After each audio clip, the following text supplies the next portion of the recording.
নমস্কার। আজকের কবিতা সোনার মেডেল, কবি পূর্ণেন্দু পত্রী।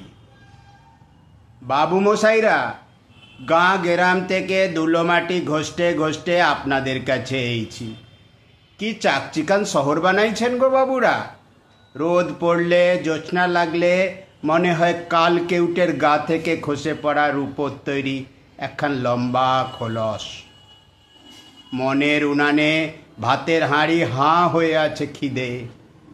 চাল ডাল তরি তরকারি শাক পাতা কিচ্ছু নেই, কিন্তু জল ফুটছে টকবগিয়ে।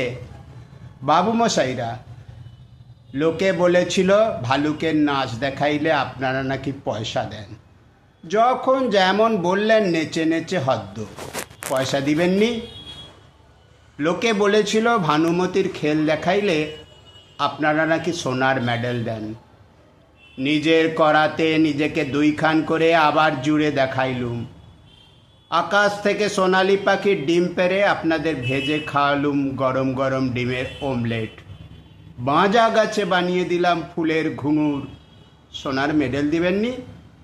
বাবুমশাইরা, সেই ল্যাংটো বেলা থেকে বড় শখ, ঘরে ফিরব বুকে সোনার মেডেল টাঙিয়ে, আর বউ বাচ্চাদের মুখে ফাটা কাপাস তুলার হাসি ফুটিয়ে বলবো, দেখিস আমি মারা গেলে আমার গা থেকে গজাবে চন্দন গন্ধের বন। সোনার মেডেল দিবেননি। নমস্কার।